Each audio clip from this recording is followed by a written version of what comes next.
Great. Hopefully you can see that. Yes, perfectly well. Thank you. Wonderful. So hello, I'm Ed. I'm a data scientist at Full Fact, which is a UK fact-checking charity. And I'm going to present to you today Checkworthy, a tool that we're currently working on for finding what to fact-check next. So I shall get started. So bad information ruins lives. I don't need to tell people that here really at a disinformation conference, but whether it is like vaccines, climate, various kind of contentious political issues, misinformation can cause real harm. And that's kind of what we exist to try and address. So what we do, we fact check information from politicians, the media, social media, viral online content, stuff like that. And we write fact checks to kind of call it out. We also follow up fact checks. We encourage politicians to correct the record and things like that, because without that, the fact checks aren't by themselves necessarily being seen by the people that saw the original misinformation. We also develop technology to help fact checkers to fact check. And we also campaign for laws to be changed and stuff to be done to make society more open with information and make less, spread less misinformation. So here's examples of the kind of fact checks we publish. They vary in topic from kind of personal health stuff like ginger causes cancer to kind of immigration stories and conspiracy theory stuff. So it's quite varied what we do. But specifically what I'm here to talk to you about today is Full Fact AI. This is a team within Full Fact who make AI tools to help fact checkers. So I'm a data scientist in this team. We don't create tools to do verification of content ourselves. We create kind of tools for fact checkers to search through claims and find claims that have been checked before and things like that. And we do this in multiple languages for teams around the world. That's what we do. So the problem I'm going to talk to you about today is this. There are too many claims. Claims are everywhere. Pretty much any sentence can contain a claim, from personal claims like I went to the shops to claims about quantities, like 40% of people in the UK support X. So these are this is the problem, that there's so much content now, you can't check it all. And fact-checking teams are often small and very busy. And, we want to reduce the amount of stuff they have to see. So we want to kind of work out what the most important thing to fact-check next is, which leads me to Checkworthy, the tool I'll talk about today. So this is a tool that we are making to highlight claims that are worth checking. It uses artificial intelligence tools to predict whether or not a claim is worth checking. The goal is that we can rank claims by how important they are to check and therefore reduce the workload of fact checkers. So we take claims from the news, social media, radio, YouTube, places like that, and each is given a score. Things with higher scores are more important to check. So this is our aim. What does checkworthy mean? It's a bit subjective what it means, because is checkworthy the same as checkable? Not everything that you can check needs to be checked. For example, if there was a claim like Messi scored a goal yesterday, that's very easy to check, but it's not particularly important to check for most fact checkers because it's not likely to cause a lot of harm.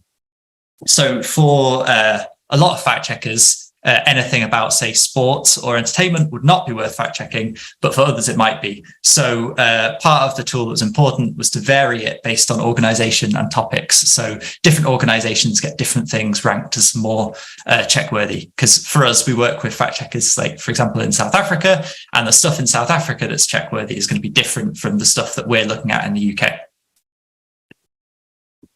So one of the challenges is gathering examples of checkworthy claims. So any machine learning model requires, any supervised machine learning model requires labels to train it, which means we need to get fact checkers to say whether things are checkworthy or not, so we can train the model.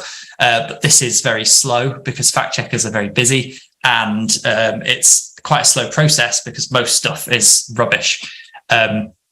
So we ended up going for kind of two different types of check-worthy model. So the first kind just is very simple and doesn't require data to be trained on, and is based on things like keywords. We sit down with fact checkers and that they say, we're interested in, say, education, and we come up with a list of words to kind of look for. This is kind of just a basic kind of searchy thing. But the good thing about that is it's super quick. So if someone, so for example, in the UK, there's been a lot of strikes recently. So we spun up a topic about strikes, and suddenly there's a check-worthy tool for them to find stuff about strikes, which reduces their workload. And there's also a second type of model, which uses machine learning to predict whether something is check-worthy. So for this, we work with fact checkers to annotate loads of data, and we can rank stuff for them. So health is an example, which pretty much everyone's interested in. So for health, we've got a more sophisticated model. How are we doing this? So there's not enough labeled data currently we don't have enough labeled data currently for training kind of neural models. So we're using kind of good old fashioned feature engineering methods. So we're sitting down with fact checkers and working out what kind of features they are interested in when they make a personal decision about whether something is check-worthy. So for example, a lot of them said that when something compares something to something else, that's the kind of thing that sets off an alarm in their head as that's checkable. So we look for the kinds of words like superlatives and comparatives, which convey comparisons like biggest, bigger, smaller, smallest, things like that. We also found statistics is something that they're always very interested in checking. So we look for kind of numerical claims, and those will get weighted higher than other things. And likewise topics. So if you're a health fact checker, you won't be as interested in stuff that's about politics. So that is, there's all these different kind of features which contribute to the score. And we're not kind of chasing crazy accuracy with this stuff because we've not got very much data and it's quite a subjective judgment. What we're really interested in is ranking stuff. So that stuff generally has a higher check-worthy score if it's worth checking. So if we show a fact checker 20 things, if 3 of them are useful, that's a much better hit rate than if they were just scrolling through thousands of things as they would be otherwise. So check-worthy in practice, what our tool does, this is part of our AI tools, which are all kind of web tools that are accessible through a browser to fact checkers. And we present topics, like different topics which are selected by organizations that are using our tool. So this is for hours. So it's following things like Brexit, climate, crime, economy, and it shows a kind of example claim from each. You can dig deeper into these. And so this is an example for health, and you can see the claims for health for a given day ranked. And as we can see, we're pulling out kind of numerical claims like oil and gas revenues, something that we can compare against national statistics and say, yeah, that's fair enough. That's not. So yeah, this is what the tool does. Basically, we just present the claims from a given day in a way that is useful to fact checkers. The second one there, as you can see, is not actually a health claim. And this is an example of where the tools are still, that they don't deal well with metaphors in this case, a metaphorical headache.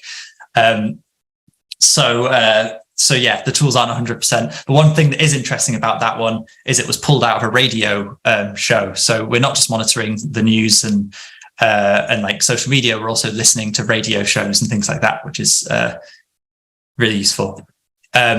So here's another example for social media. So we also monitor a load of Facebook groups, which is really useful for our fact checkers who are quite reliant on fact checking for Facebook. So this is, again, another useful thing for fact checkers. The next thing that we're working on is making it multilingual. Currently, our tool works in English and French, and we're working on making it work in Arabic.